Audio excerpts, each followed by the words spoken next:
Good afternoon, and thank you so much for joining us today. I'm Kelsey Carlson, and I'm the evening anchor over at Fox 9, and I am so thrilled to be a part of this today. I've worked with the American Heart Association here in Minnesota for many years now on their events. These events never disappoint. I always walk away with something new that I have learned, and I'm really looking forward to hearing from these panelists today.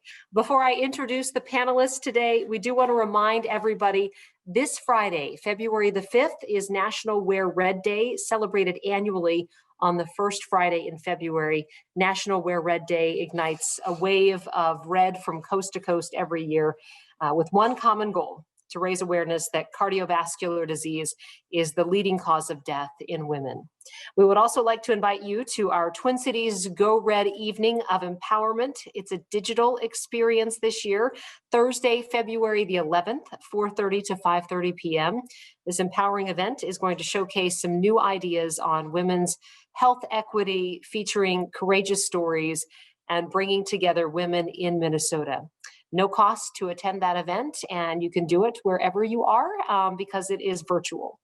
So I am very excited today to be hosting and moderating this American Heart Association's Heart Month Wellness Hour with 3 local experts to discuss heart healthy habits, including blood pressure control, so important, healthy eating, physical activity, and quality sleep.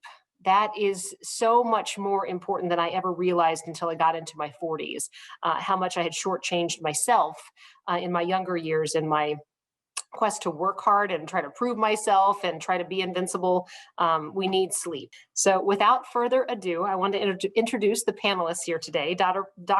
Peter Ekman, a cardiologist with the Minneapolis Heart Institute at Abbott Northwestern Hospital in Minneapolis.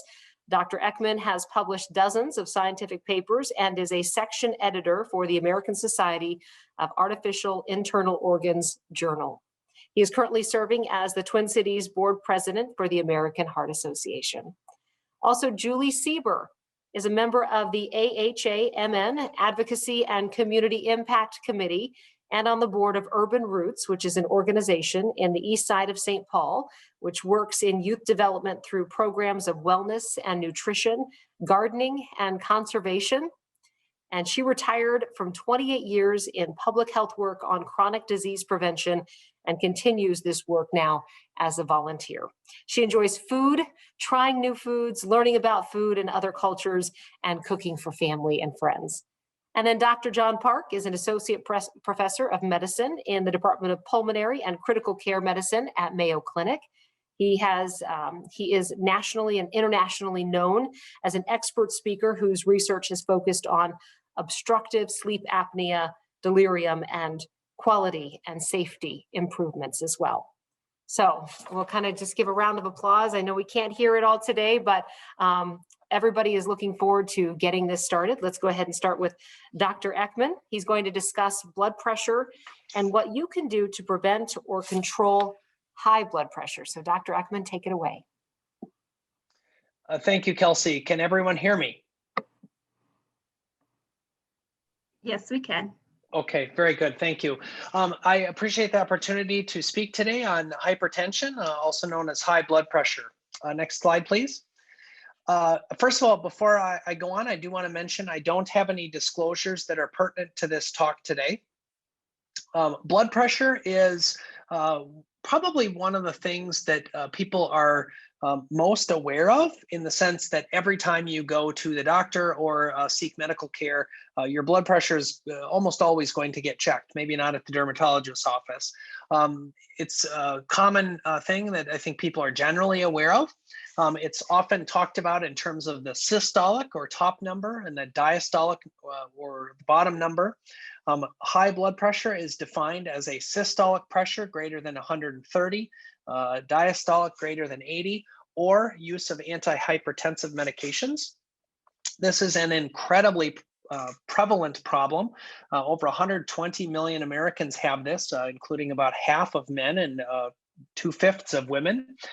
It increases substantially with age, and you can see the figure on the right here that shows as many as 30% of men and about 14% of women, even in the age of 20 to 34, have high blood pressure. And by the time people are over the age of 75, it has increased to about 85%. And at that point, it's pretty comparable between men and women. So this is something that appears to be a major part of the human condition. If it develops early and is not treated, has a lot of risks for development of cardiovascular and neurologic disease. One of the things that's a problem with this is hypertension or high blood pressure is typically not symptomatic. And so a minority of adults who have this are actually aware of the fact that they have hypertension. It's also more prevalent in Black patients. Of note, these statistics are coming, in a sense, from the future. The American Heart Association has just released its heart disease and stroke statistics, which will be published on paper on February 23rd, but was made available online here just within the last week. So these are very much up-to-the-minute statistics in terms of high blood pressure. Next slide, please. There are different categories and different levels of severity of high blood pressure. Again, a normal blood pressure is a systolic less than 120 and a diastolic less than 80. It's characterized as elevated above that. Stage 1 hypertension, if you have a systolic between 130 and 139 or a diastolic in the 80s. Stage 2 is the next category, and stage 3, which is considered a hypertensive crisis, is a systolic number greater than 180 or a diastolic greater than 120. So these are the categories of this. Again, people don't typically have symptoms at these higher levels, although occasionally when people have very severe hypertension, they may be symptomatic in the immediate phase. Next slide, please. There's a lot of ways to monitor your blood pressure at home, and this was just based on a Google search I did just the other day of home blood pressure cuffs. My intent is not to endorse any one, but just to show you that there's a wide range of options that allows people to check their blood pressure at home and monitor this outside of a medical setting. This is something that we will often encourage our patients to obtain home monitors if it's a possibility for them, because there is certainly the well-described phenomenon of white coat hypertension where people's blood pressure may be higher when they're seeking medical care than if it's measured at home. And it's helpful to take more than one measurement when making treatment and management decisions. Next slide, please. Why do we care about high blood pressure? For every 10 millimeter of mercury increase, your risk of death increases by 15%. And it's been estimated that eliminating hypertension could reduce as many as 1/3 of the cases of cardiovascular morbidity and mortality. People with high blood pressure have triple the risk of stroke, double the risk of heart failure. They also risk vision loss as the high blood pressure can damage the arteries in your eye. It's highly associated with heart attacks in that it promotes development of atherosclerosis, can affect kidney function, and also can be a factor in sexual dysfunction in both men and women. So a lot of things that, a lot of reasons for us to care about our blood pressure. Next slide, please. This is just an example of what high blood pressure does to your heart. Obviously, as a cardiologist, that tends to be my focus. These are cross sections through the heart. On the right, you can see an example of the thickness of the left ventricle and the thinner right ventricle, which is on the left, paradoxically in this picture. The left ventricle is what pumps blood into your body. The higher the blood pressure, your heart's a muscle and it will respond to that. And if you have someone with severe high blood pressure, the heart will get thicker, and you can see an example of that on the left. I like to give people the example of flexibility. And the heart on the left, you may think, well, that's a good, strong heart. And it may be very effective in pumping blood, but it doesn't relax well, much like someone, Arnold Schwarzenegger or Dwayne "The Rock" Johnson, not very good at gymnastics. So your heart is a muscle, but it's also very elastic, and hearts that are not elastic don't work as well. So this is just a visual example of what happens to your heart over time in the setting of people with high blood pressure. Next slide. In terms of risk factors, there's a lot. One is there was a Norwegian study that showed very common in women who had complications of pregnancy, such as preeclampsia or gestational diabetes. Other factors include lower socioeconomic status, such as income or occupation, and educational status is highly correlated with risk of high blood pressure.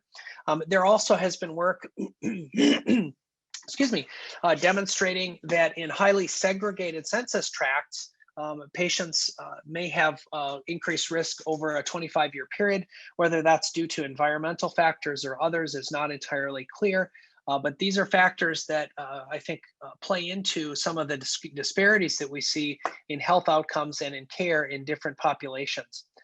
There was another study that showed patients or people who lived in neighborhoods that were more highly rated as safe tended to have a lower blood pressure over time. And although 1 or 2 millimeters of mercury may not seem like a lot on a population basis, this actually is a measurable difference that can make an impact on health. Next slide. What can we do about it?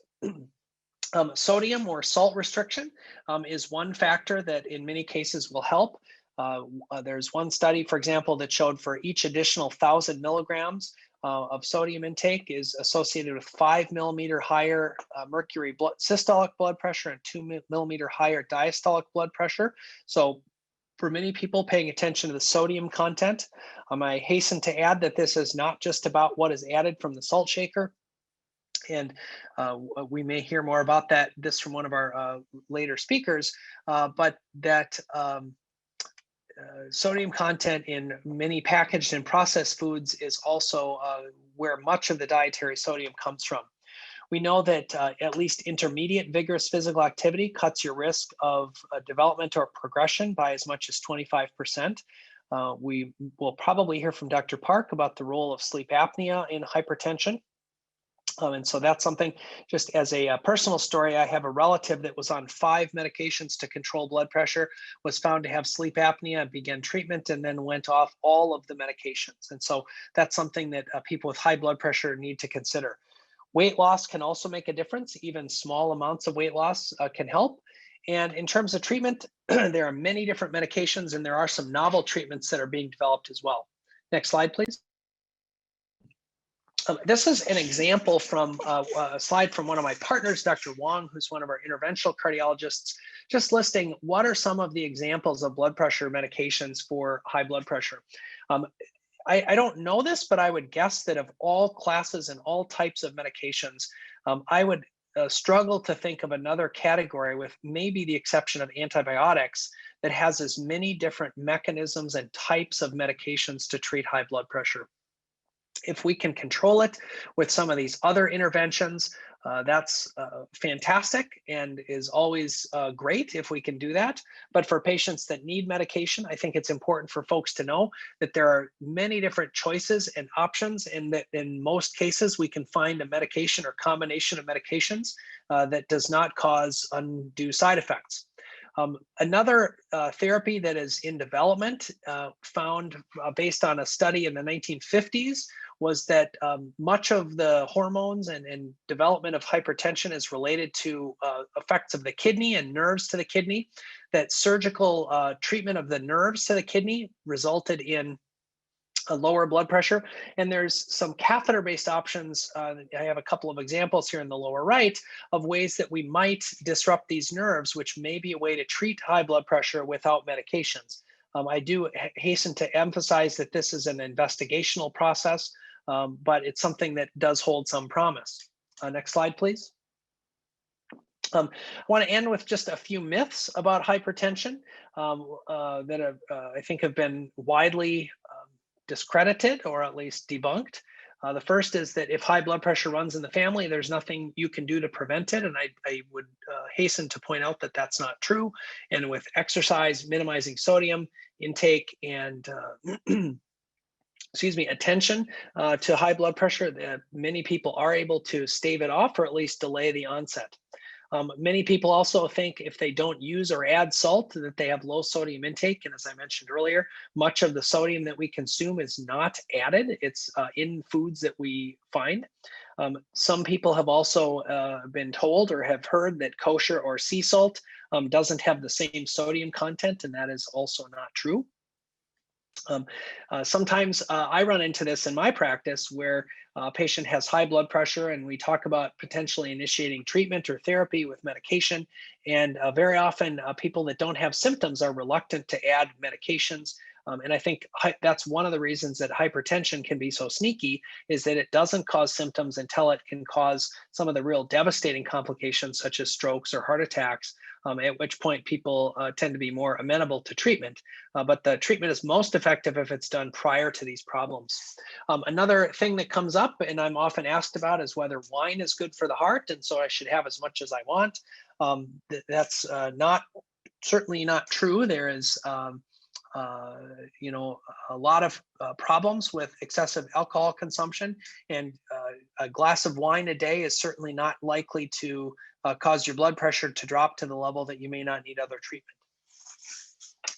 And finally, one of the things that we also run into sometimes is when people are on medication and maybe they've made some other lifestyle choices that their blood pressure is now normal. Well, I don't need my medication anymore. And in most cases, if people need medication for high blood pressure, it does tend to be needed on a lifelong basis. This is a problem that in general does not go away without some major changes. For example, significant weight loss or dramatic change in physical activity. Next slide. I have a couple of links here for people that are interested in more information. The American Heart Association has a website at the heart, or just heart.org, that has more details on high blood pressure that might be of interest. And then we'll also call your attention to the technical update, which is where I found a lot of my statistics. This annual update on statistics and background is published by the American Heart Association. And as I said, I reached forward from the future to give you information that will be released in paper form later this month. So thank you for the opportunity to discuss high blood pressure today. Thank you so much, Dr. Ekman. We appreciate that. I had a lot of questions that I wrote down just for myself. I have a husband who struggles with sleep apnea. So we've been working to try to improve that for his health as well. Up next, Julie Sieber to talk about the connection between heart health and healthy eating and physical activity. Julie, take it away. Good afternoon. Thanks everyone for joining us today. We'll be talking about some lifestyle changes, and it matters because heart disease is the #1 killer worldwide, and stroke ranks second, and both are affected when you practice a healthy lifestyle. And even when those conditions don't cause death, they can cause disability and diminished quality of life. You can reduce the risk of early heart disease by about 80% by making healthy choices. Next slide. So it's a domino effect, and each of these healthy lifestyle changes that you make actually interact with the others, and so overall it makes us healthier to do healthy food choices and physical activity and stress reduction and good sleep and so on. Next slide, please. And healthy eating is an important part of healthy living. Very few Americans today meet the criteria for healthy eating, probably less than 5%. Next slide. And only about 20% of us get enough physical activity to meet the recommendations, and inactivity raises the risk for death from heart attack and stroke, type 2 diabetes, colon and endometrial, and lung cancer. And the 30 to 50% of US adults who perform little to no moderate to vigorous physical activity can realize valuable benefits by replacing sitting time with activity. Next slide. And our mental and physical health are linked. So stress is often an underlying contributing factor to unhealthy behaviors, particularly overeating and drinking too much alcohol, and can even be linked to less stress.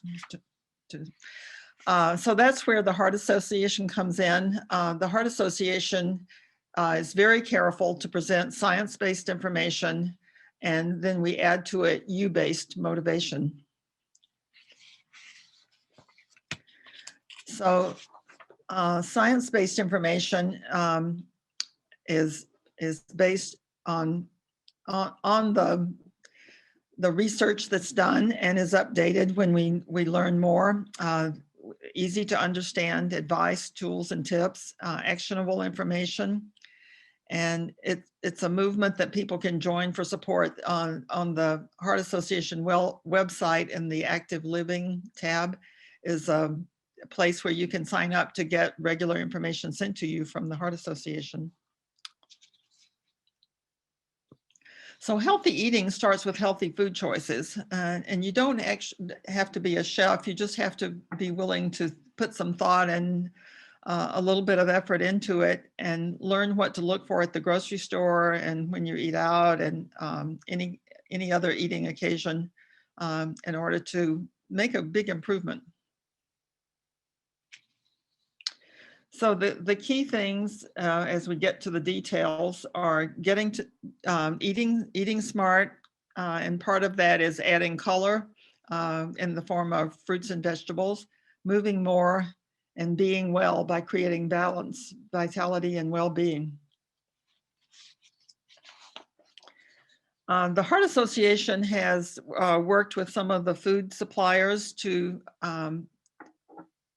help them meet criteria for healthy eating, and those will bear the little mark that's down at the bottom of your screen, healthcheck.org. You can see that on some of the food products that you find in your grocery store. And adding color is a really good way to just make sure that you're consuming a healthy diet. Fruits and vegetables are the real basis for a healthy, heart healthy diet. And you can see that the plate here, it looks absolutely gorgeous. It looks appetizing, and it's full of fruits and vegetables. All forms of fruits and vegetables, fresh, frozen, canned, and dried, can add to the menu that would be healthy. And fruits and vegetables are seasonal, and you can see here some of them. In this particular season, we have a lot of the cruciferous vegetables like bok choy, broccoli, cauliflower, and this is the season for citrus fruits. And then the green, dark green leafy vegetables are usually fairly plentiful, along with root vegetables like beets and turnips. But many of the others that are listed here are available in a fresh, frozen, or canned, or dried state. The important thing to look for there is to make sure that they don't have a lot of salt or sugar added to them when you're purchasing them. And then you too can create nice looking plates. Another part of healthy eating is being careful about the fat that we consume. And the key here is to choose mostly unsaturated fats, both polyunsaturated and monounsaturated. And that's things like canola oil and olive oil, and the fat that's found in fish. Then limiting the saturated fat by reducing foods like red meat, the fatty dairy foods like full fat milk and butter. These help raise the level of undesirable cholesterol in the body. And then the ones to definitely avoid are trans fats and highly saturated fats like coconut oil. Another one to look for on the label to avoid is palm oil, and a lot of manufacturers replace trans fats with palm oil, and it also increases the risk of heart disease by raising cholesterol levels. Added sugar is another big problem in our American food intake. The American Heart Association recommends limiting added sugar to 9 teaspoons for men and 6 teaspoons for women per day. And that's really not very much. And added sugar is anything that's not the natural sugar. A lot of foods have some natural sugars in them, like lactose and maltose. And those aren't counted. So if you look on food labels, it will tell you how much sugar is added, and usually it's in grams.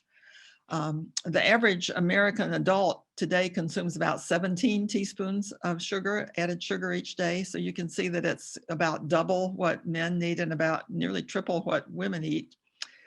And a large part of that comes from sugary drinks. If you consume one 12-ounce can of a sugary drink, you've consumed somewhere around 9 to 10 teaspoons of sugar. So for women, that would be it, or more than what should be consumed in a day. So sugary drinks really need to be off the table if you want to have a heart healthy diet. And good substitutes are some of the fizzy waters and coffee and tea without added sugar. Other sources of sugar in the foods that we eat are the baked goods, cookies and cupcakes and so on, candies, cereals, dairy products like sweetened yogurt and ice cream, and of course desserts, cakes and pies and so on. And then we come to the sodium or salt. Consuming excess sodium, as you just heard, increases the risk of high blood pressure. And on average, American adults consume more than 3,400 milligrams of sodium each day, but American Heart Association recommends only 1,500 milligrams per day. As you can see, we're well over that with what most of us are eating. And most of it comes from restaurant food and processed foods from the grocery store. And fortunately, the processed foods have labels on them, and we can look and see what the sodium content is.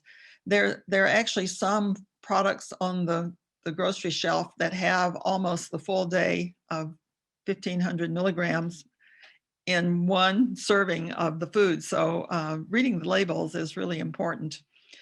Only 10% of our sodium intake usually comes from foods that we add at home, and very little from salt added at the table.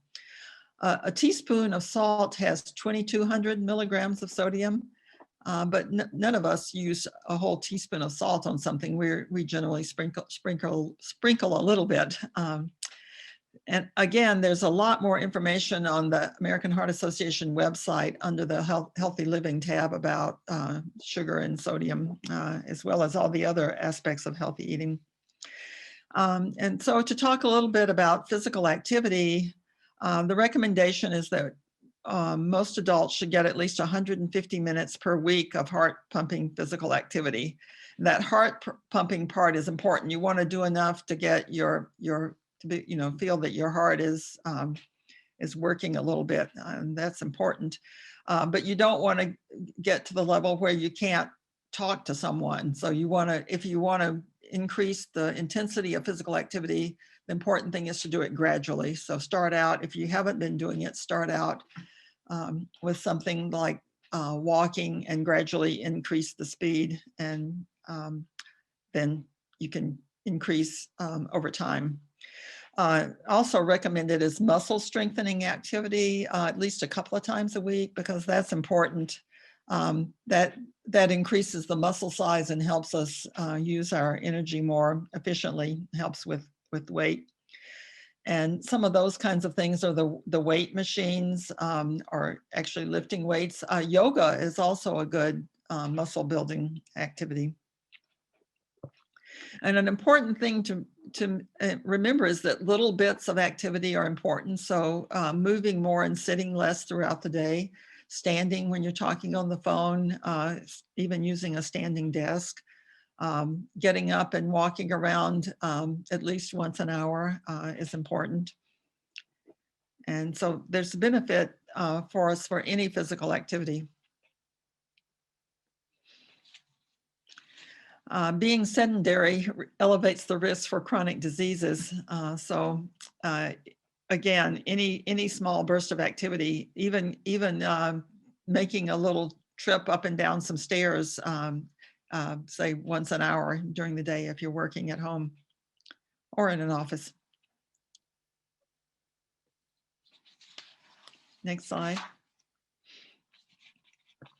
These are just a few ideas of things that you can do that don't take, some of them don't take a lot of time. 10 minutes of stretching. Sometimes people like to do that when they first get up in the morning. 2.5 hours of walking every week, which is the recommended amount of physical activity, is like walking across the state of Wyoming if you do it for a year. 30 minutes of single tennis is like walking a 5K race. 20 minutes of vacuuming is like walking a mile. An hour of dancing every week for a year is like walking from Chicago to Indianapolis. And as COVID has hit, I've been hearing about people that are dancing in their kitchen and so on. And I was at a talk once and a woman said that she hadn't found any physical activity that she liked. And she was sat down and was thinking about it and remembered she used to love tap dancing when she was a kid. So she had a small wood floor installed in her basement and could go down there and tap dance. And she said it really made a difference in how she felt. Grocery shopping can be active too, especially if you go to a large supermarket and do a lot of walking. And here's some examples of moderate physical activity. And this is the one, if we do these, it's recommended that we do 2.5 hours or during a week. So walking briskly, water aerobics, bicycling, tennis, yoga, ballroom dancing, gardening, and then vigorous physical activity, because it works the heart harder, can kind of cut you down in terms of the required time to 75 minutes. And that's like race walking, jogging, running, swimming laps, and so on, aerobic dancing, walking uphill. Yeah. So along with eating right and being active, real health includes getting enough sleep, which you'll hear about in just a minute, and practicing mindfulness. And especially now with COVID, there've been a lot of mindfulness apps that you can get for your phone to sort of give you a nudge in that direction. Managing stress and keeping both the mind and the body fit and connecting socially. Some of the ways to fight stress are slowing down. So plan ahead, allow time to do the most important things so that you don't have to rush, and really learning to say no to some things so that you do have time to plan ahead for the things that are important, and letting some things go. Sometimes some things can be postponed to later, or maybe don't have to be done at all. And again, getting good sleep, letting go of worries, focus on the things that you can control or you can do something about, and let some of the others go. It's not some of those things aren't worth spending time on if there's nothing you can do about it. And laughing out loud is a really important way. Sometimes standing in front of a mirror and laughing can be a good way to do that. And connecting with friends and family are important. So in order to get organized, using to-do lists so that you can get it out of your mind if you write it down and focus on your most important task. Give back, volunteer time or spend time helping a friend, being active, giving up bad habits, working on cutting down on alcohol, tobacco, or caffeine, and lean into what you can do. So it's time to join the movement and get healthy and stay healthy for good. And again, heart.org is just a fantastic website. Under the Healthy Living tab, it includes tips and suggestions for all of the areas that I've been talking about. And a way to sign up to get additional information.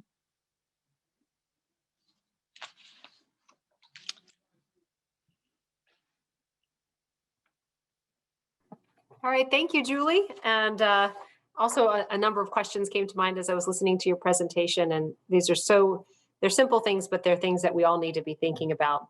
Next, Dr. Park is going to take over and talk about the role that sleep plays in our lives, in our physical and overall mental health. Dr. Park? Great, thank you. And I'll see if I could keep up the excellent talks and I hope I don't disappoint. But okay, so for the next 15 minutes or so, we'll talk about sleep. And I think this is an opportunity, hopefully, to reiterate and emphasize some of the points that Dr. Ackerman and Ms. Siebert has talked about. So again, just understanding good sleep and at least understanding what normal sleep is supposed to be, so you can kind of gauge where you are relative to what the expectation is. And then I think it's also important, as was already alluded to, some disorders, but more importantly, I think for many of us, our habits that can rob us of our sleep that we may or may not be fully cognizant of. And then we'll finish up with some measures to help improve your sleep. So in terms of kind of the normative value, the National Sleep Foundation did a survey back in 2015 and try to understand what that normative value is. And I apologize that this looks a little blurry, but to give you an idea, the normative value, so it ranges anywhere from around 4 to 5 hours to as much as 10 to 11 hours as the norm, what some people feel like they need to sleep. The average there for most adults and older adults is somewhere around 7 hours. But again, the important thing here is if you're feeling not fully rested and you're getting less than 7, then maybe we need to figure out ways to try to help you get there. But if you're feeling rested and you're sleeping 6, you don't need to stress about it because that is within the normal range. And so it's really about understanding what your own body needs are relative to how much sleep you're actually getting. But I think this at least puts some framework in terms of where that normative value is and where you might fit along that spectrum of the expectation. The other important thing about sleep is that it turns out our sleep kind of evolves over the course of the night. And this is what we call a hypnogram. So this looks at different stages of sleep as we go through the night. And the top line here, this W represents awake. So it is normal for us to have these brief awakenings during the course of the night. Some people feel like, oh, I woke up twice last night and I feel like I'm struggling. But recognize that it is actually normal for our brain and our body to briefly awaken and hopefully be able to promptly go back to sleep.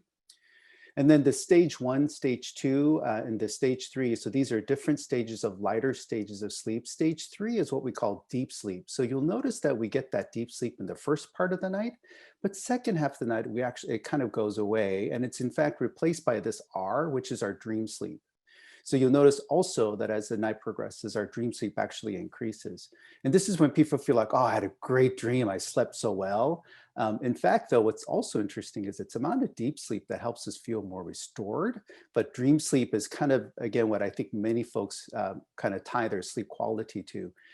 What's also interesting is that many of us actually don't recall most of our dreams, and that's normal, and that's okay. Some people remember every one of them. Some people can actually manipulate their dream within their dream. But again, just understanding, and what I wanted to emphasize here is that our sleep actually evolves over the course of the night. So it is ideal that you get a block of sleep rather than trying to break it up into different segments, which is obviously challenging for those who are doing shift work.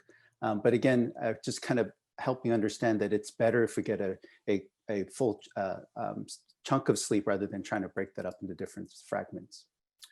So as was alluded to, what are some of the problems? Again, Dr. Ekman highlighted this very well in terms of the impact of poor sleep and its effect on blood pressure, increasing risk of heart attacks. I'll show you some data.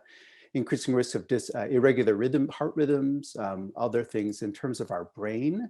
Obviously, not only do we feel sleepy, but its impact on our ability to think clearly, recall things, memory issues, mood. If you can imagine, if you're not sleeping well, you will feel more irritable, more upset, less tolerant to pain and different things. And so it has obviously both heart and brain health impacts of not sleeping well. I just wanted to share a couple of data. This is relatively recently and published from the National Institute of Health. And what was interesting is just simply looking at sleep deprivation. And so what we're looking at, these are slides of blood vessels. This is actually from research studies. What showed was this is a normal sleep and this is sleep deprivation. And what we're trying to show you here is within the blood vessel, how this blood vessel, there are lots of other plaque or other thickening things developing within the blood vessel to make it more narrowed and more likely to develop heart disease. This is actually a really cool study done from Boston University by Dr. Lewis. What they looked at is kind of what happens to the brain while we're sleeping. And let me run this image with you. And what this is showing is that the red is the oxygenated blood that's circulating in our brain. But then this blue, this light blue is the fluid around our brain called the cerebral spinal fluid. what they're now showing to what we had suspected for a while is that there's kind of this cleansing process within the brain while we sleep. And what does that do? And what's interesting is prior to this study, there were some studies, for example, this one, that showed that it was done a year before. This is, again, the bottom line of this is with sleep deprivation, we have higher amounts of these protein that's been linked to Alzheimer's. And so with not getting enough sleep, and if we tie these two data together, again, try not to be too scientific, but at least give you some context that if we aren't sleeping well, our brain doesn't have this cleansing mechanism. And if it doesn't cleanse well, this protein might actually build and may in fact contribute to, not lead to, but contribute to higher risk of things like Alzheimer's and so forth. Again, how this is tied to future events is still very hypothetical, but we can start to see, again, emphasizing the importance of good quality sleep and helping improve our brain function and trying to kind of cleanse. And there are so many other studies done on brain function and importance of memory and how we process and how we recall a few things, and importance of good sleep and all of that. But other things, our GI system, irritable bowel syndrome, our endocrine system. So it turns out as we sleep, we have different hormonal fluctuations that are very circadian based, so nighttime, daytime, that some go up during sleep, some go down during sleep. And that's, again, from the endocrine system. It's so important that we get good quality sleep. And then in terms of our kidney function, but also in terms of our immune system. And so as we think about getting vaccination soon, a relevant study is, there was a study that looked at influenza vaccine. And what they looked at is they had a group of patients, subjects who got good quality sleep, got the immune vaccine, got the flu vaccine, got good quality sleep, and looked at their response to the vaccine. One group had normal sleep, and the other group, they intentionally said only sleep 4 hours. What it showed was that the level of body's response to that flu vaccine was much lower in those who were sleep deprived versus those who got good sleep. So again, as we're kind of getting prepared, and for those who have already gotten vaccines, again, emphasizing the importance of good sleep and helping establish a good response to that immunization. To put all this into perspective, so the American Heart Association, with their support, this group of investigators looked at all cause of death, both in terms of the CVD is cardiovascular, CHD is congestive heart diseases. And so they looked at kind of the stroke and other diseases and looked at the risk of dying tied to sleep. What they showed us is kind of somewhat of a U-shaped distribution. If you don't sleep enough, and this is actually looking at, this was what we call a systematic review. So they took lots of these studies and pulled all the data together. And the data is all from reportedly normal individuals, so normal, healthy general population. And what they showed is that if you're not getting enough sleep, that does seem to increase your risk of sleep, risk of dying, or risk of these various diseases, heart attacks, strokes. But it turns out if you're getting too much sleep, it turns out that can also increase that risk. Now, again, to put this into perspective, this is relevant to what your body needs. And so we have to consider that some people are what we call long sleepers. But again, what it emphasizes is that ideally somewhere in that 6 to 8 hour range, which is kind of the upper, the average or the mean of what most adults are aiming to get, or what they feel like they should get, seems to really lower the risk of mortality. Lots of other things obviously tie into the risks of heart attacks and strokes and all of these things. But again, to put sleep into that perspective, wanted to share that data. So recognizing that, again, good sleep is important. So what things can rob you of a good night's sleep? And I think for most of us, it's some form of electronics, whether you're on computer all day, watching TV late at night, on your smart devices. We know these things, not only are you activating your brain, but that the light from this, for some people who are very light sensitive, can also be influencing their body signal to say, you know what, it's nighttime, go to sleep, versus it's still daytime, you better be awake and keep working, whatever it might be. Some of our habits, again, Dr. Ekman talked about the alcohol. Again, some people use alcohol as a nightcap. They feel like, oh, I feel more relaxed. It turns out, though, that after they fall asleep, their brain, how that responds to the alcohol level can actually result to increase what we call arousals or awakenings. Caffeine is the same thing. some people say, oh, I drink a pot of coffee and I can still go to sleep. And it turns out when we test these folks, they do, in fact, are able to fall asleep still, but about 2 to 4 hours when that caffeine level kicks, we can see these increased brain awakenings and disrupting their sleep. And the more your brain awakens, the less likely it'll go into a deeper stage of sleep, which is a more restorative. And for those who are cigarettes or e-cigarettes, nicotine is also, it turns out, a brain stimulant.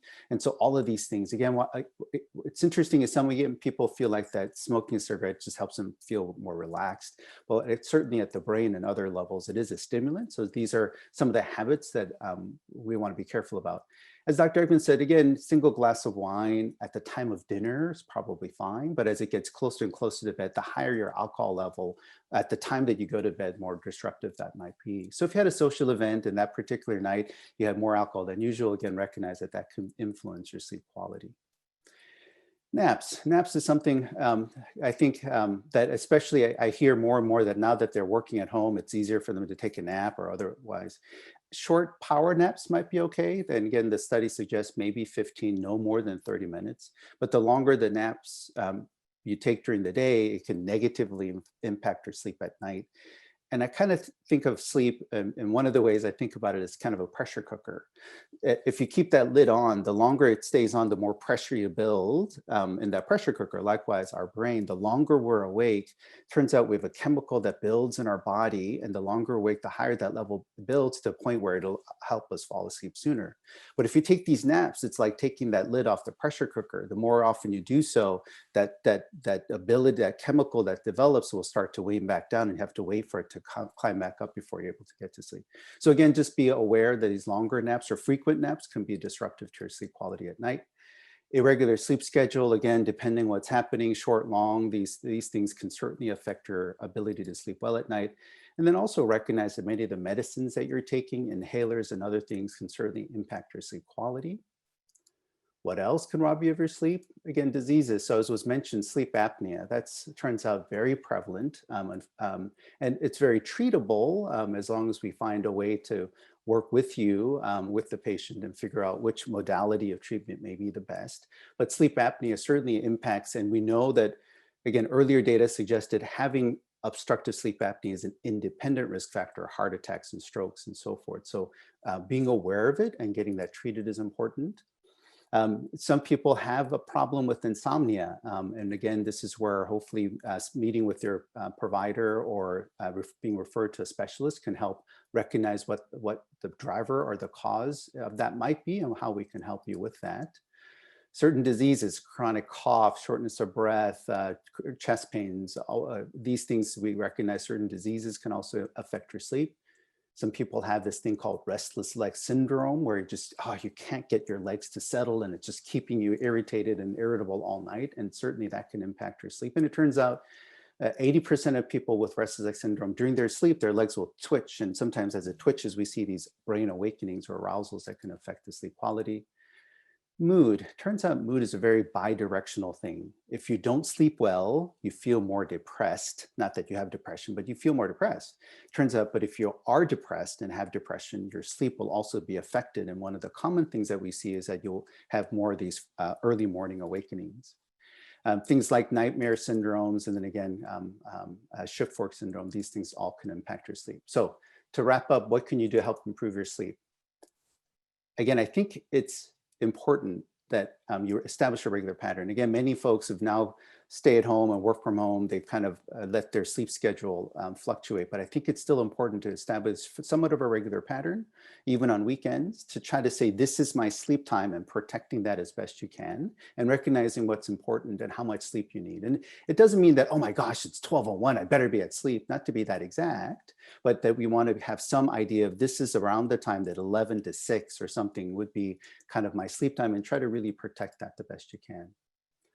Recognizing some of the habits and things, again, we talked about electronic time and alcohol, these things can impact your sleep. So really be mindful of that and think about putting that aside for an hour, or at least 2, alcohol longer before you're ready to go to sleep. Likewise, caffeine and nicotine.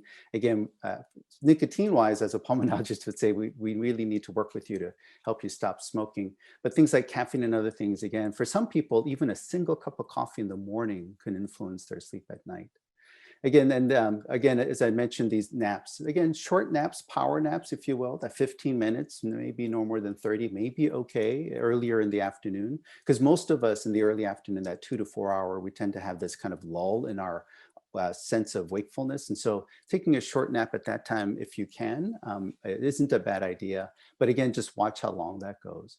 And then again, as Ms. Silver talked about physical exercise, we know physical activity is very helpful. And for many folks, as now we're kind of working from home, we tend to be less engaged, less out in the public or walking around in our office. So really being intentional about physical activity and being active that way, we know can definitely help improve your sleep.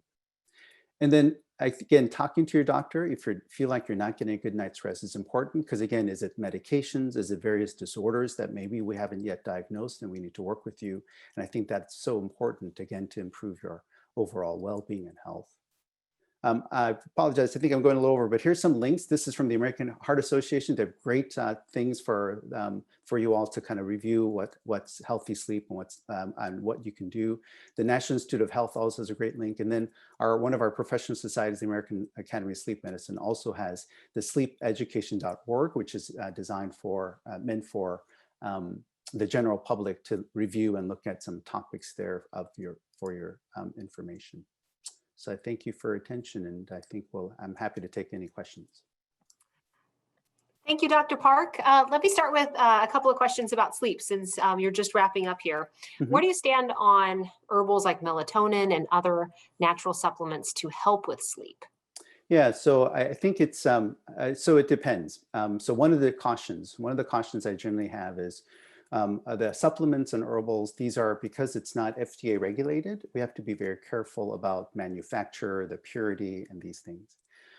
Again, if you're using it occasionally, it's probably okay. There are certain disorders that we actually recommend using melatonin. Again, I think that'll involve a discussion. But if you feel like you're always needing to use it consistently or regularly, it might be worthwhile talking to your provider about, well, I feel like I need this regularly, and trying to understand, well, what other either medical issues, other habits that we can help work with to try to avoid that. So again, being careful of the manufacturer and the product. And again, if you feel like you're needing to, occasional use is probably okay, but regular uses isn't. Some of the over-the-counter, the one that has Benadryl, for example, there's been some studies linking chronic use of things like the over-the-counter sleep aids with Benadryl, that actually increases the risk of, is associated with increased risk of dementia down the line. So again, this is where any chronic use, you probably want to talk to your doctor about and see what we can do to help. Okay. And Dr. Park, do you have any tips for new parents who have a lot of interrupted sleep throughout the night for many months, even into a year after their babies are born? Also, people who work odd shifts, like overnight shifts, early morning shifts, night shifts, where they're just not in that normal rhythm of sleep.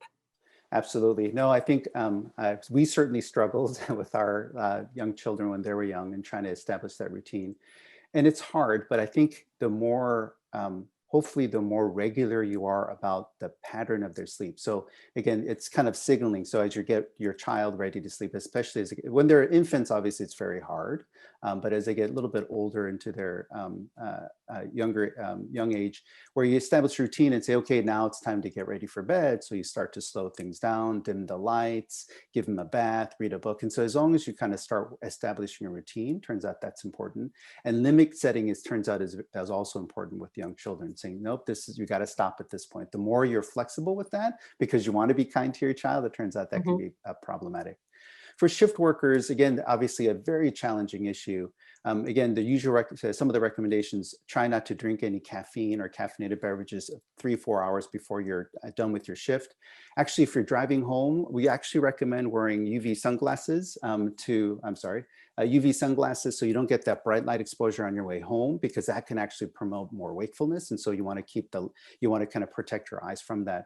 And then the usual things of keeping your room really dark, really quiet as best you can to try to help promote sleep. This is a scenario where sometimes we might talk about melatonin, but again, I think further discussion with your doctor or provider could be helpful. Okay, Dr. Park, thank you. And Julie, some questions about diet. You know, because the food industry is so skilled at marketing, we get a lot of mixed messages about diet and what we should be eating. Wondering what your thoughts are on different diets like vegan, keto, paleo, those sorts of things, carbs, you know, all those messages that we get in the media out there. Well, the best advice is probably to stick with the things that we were just talking about and ignore a lot of what is the fad of the day or the week or the month. The keto diet is not a good diet for the long term. It's very high in fat, and it comes with a significant number of risks. I would not recommend that for the general public. Our nutrients, our macronutrients are protein, carbohydrate, and fat. So if you cut down carbohydrate, you'll be increasing protein and fat, and along with a lot of the protein comes more fat. So what turns out to be a high fat diet, which generally isn't particularly good for your health either. So again, going for a high intake of fruits and vegetables and moderate amounts of meat and dairy and healthy fats is the best advice that I can give you for the average person. Yeah. Okay, and a follow-up question about dairy. So when you're choosing dairy products, which would you recommend, the lower fat, 2% or whole milk version? Well, for children under 2, we recommend whole milk once they're weaned, and for people over 2, it should be fat-free or 1% as the healthiest choice. Okay, all right, thank you. And then Dr. Ekman, some questions about blood pressure cuffs. What are the most affordable cuffs to get if you want to have one at home, and especially if you need a larger size? Any recommendations? You know, unfortunately, I can't give specific brand recommendations. I'm not being coy. I just don't know the space well enough to be able to give product recommendations. But there are a number of different options, both in terms of cost, size, features. And so I would encourage you to, look for online reviews. Talk to the pharmacist at your local pharmacy. They often carry them and may have some suggestions. But there's a lot of choices out there, and I wish I could give better advice on, get this brand or that brand, but I don't think that my advice would be sufficiently well informed to be realistic. I had a question here from one of our viewers or participants. The wrist blood pressure monitors. I've never seen those. I do have a watch that does detect my heart rate, but do you think those are reliable? I own one myself. Okay. So I do think that they're good. To some degree, anytime we measure blood pressure, it's going to be somewhat variable. And this is something I think people are often surprised when they find that if they check it several times in a row, it's going to be a little different. And when they're in the hospital, especially if they're ill, it can fluctuate quite wildly. And so in many cases, that's, I think, a lot of the value of having a home cuff is that you can check it periodically, and we can, take those readings and come up with a better overall or aggregate picture of what your blood pressure tends to be. And so any of them may have some bias, a little higher or a little lower. You alluded to the size for people with larger arms or who are a bigger stature. A cuff that's too small is going to give you falsely elevated readings. But I think that the wrist measurements are certainly good enough that we would use them in making treatment decisions. Okay, and then one final question. If you're worried about your heart health and you know you need to go see somebody, start with your general practitioner or try to find a specialist. What would you recommend just getting started? I think for most people who are curious about their health and want to be proactive, I would say that in the vast majority of cases, primary care providers, physicians, nurse practitioners, physician assistants in family medicine, internal medicine, even OBGYN, who provide a lot of primary care to women, are generally very willing to at least get things started in terms of blood pressure evaluation and management. If it's not working well, that's often a setting when people will want to seek care from a specialist, or that may be appropriate. In some cases, especially if you have concern about something like sleep apnea, then it may be worthwhile for you to visit with someone like Dr. Park earlier in the course of your treatment. But for most conditions, we recommend that people start with their primary care providers.